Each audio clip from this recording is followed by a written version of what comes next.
Hi everyone, this is Jeet Damani from TE Electronics.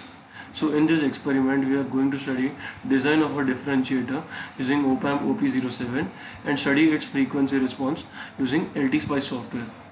So first we will obtain the component values required for the design of the differentiator. So here we are given FA is equals to 1 kHz and FB, which is 10 times of FA, is 10 kHz. We have assumed C1 as 10 nanofarad.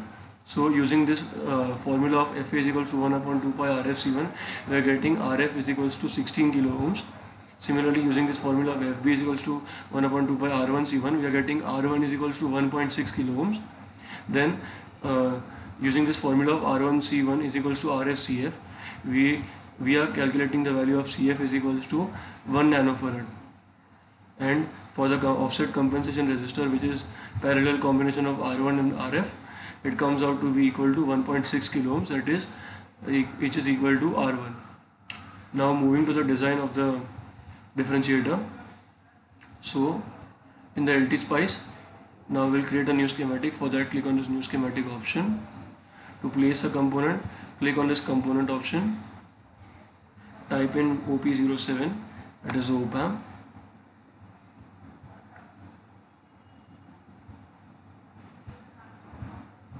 Now we'll press escape. We need resistors in the circuit. So for that, click on this R resistor. To rotate a component, press Ctrl R and place this resistor over here.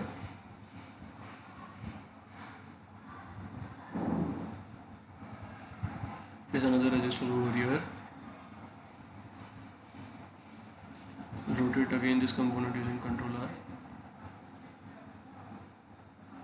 Now we also need capacitor in the circuit, so click on this capacitor option, press Ctrl R to rotate.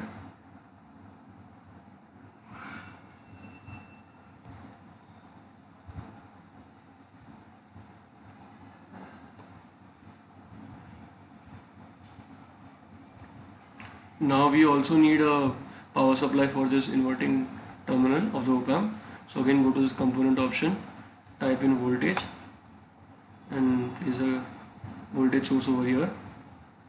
We also need two DC power supplies for the real voltages of the op-amp. So now we'll connect the component. So for that, click on this wire option. Now as you can see, I'm connecting the components. In such a case, press escape.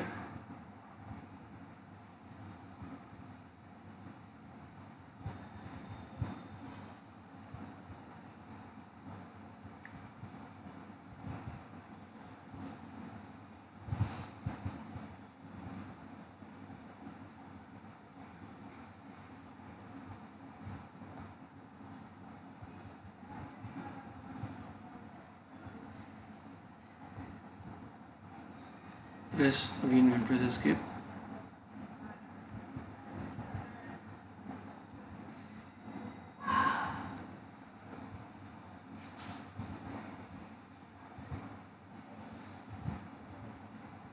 We are connecting the two DC power supplies. So now we'll place the ground in the circuit. So for that, click on this ground option, placing the ground.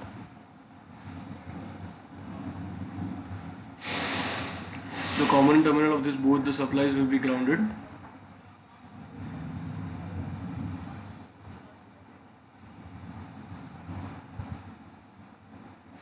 So now as we are done with the connections, now I can just change the label of the components for our convenience.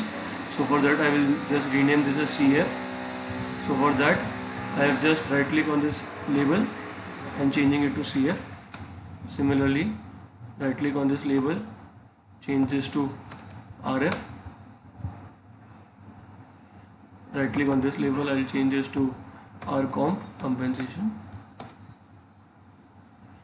And now I can also label this net as Vout. So for that, right click on this net, click on label net and type in Vout, press enter and place this label over here.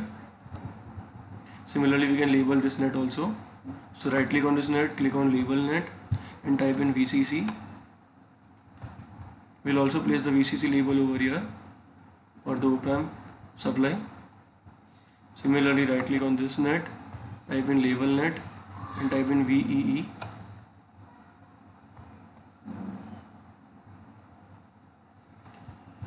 Now as we are done with the connections, we need to give this values of the component. So these two supplies will be of 15 volts each. Right click on this component, type in 15 volts. Similarly, right click on this component, type in 15 volts. Our C1, as we have assumed, it is 10 nanofarad. R1 we got as 1.6 kilo ohms. Our compensation is equal to approximately equal to R1, 1.6 kilo ohms. CF we have calculated as 1 nanofarad.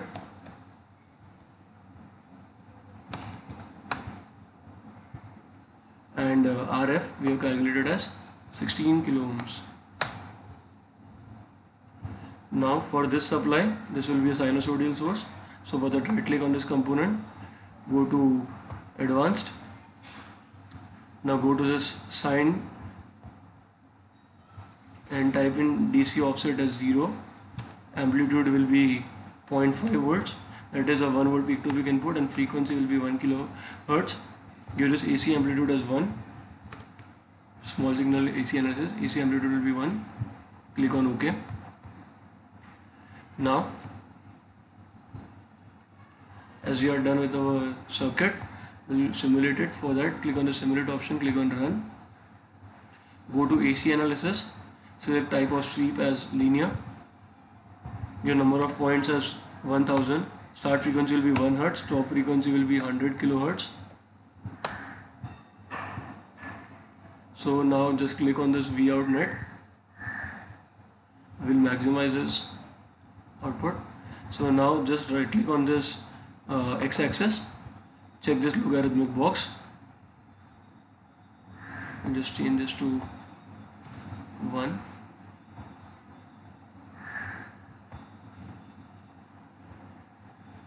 So as you can see, our gain is initially increasing with the increase in frequency, and at 1 kilohertz the gain is approximately 0 dB, and our gain keeps on increasing up till our frequency of FB, that is 10 kilohertz, which is 10 times of FA.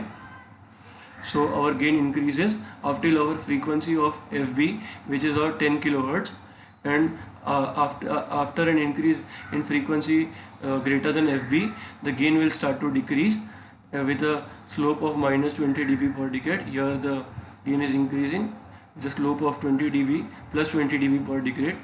So as you can see, with our gain is increasing for frequency less than FB, that is 10 kilohertz, and our gain starts to decrease for frequencies greater than FB.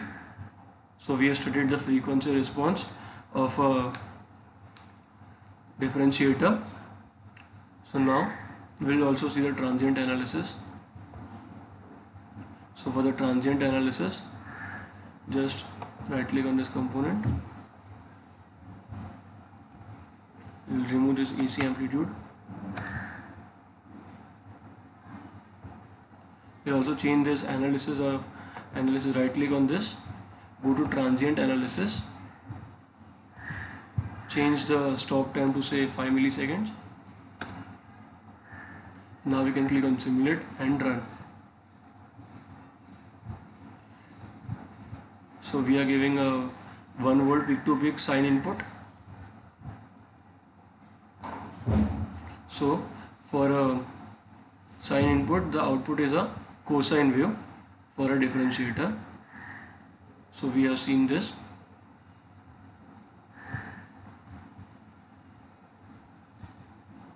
Now for the frequency response of our differentiator, initially our gain increases at 1 kilohertz, that is our FA frequency. The gain is approximately 0 dB. The gain keeps on increasing up to a frequency of FB, that is FB over here we have selected it, designed it for a frequency of 10 kilohertz, that is 10 times of FA. So our gain keeps on increasing up to 10 kilohertz over here.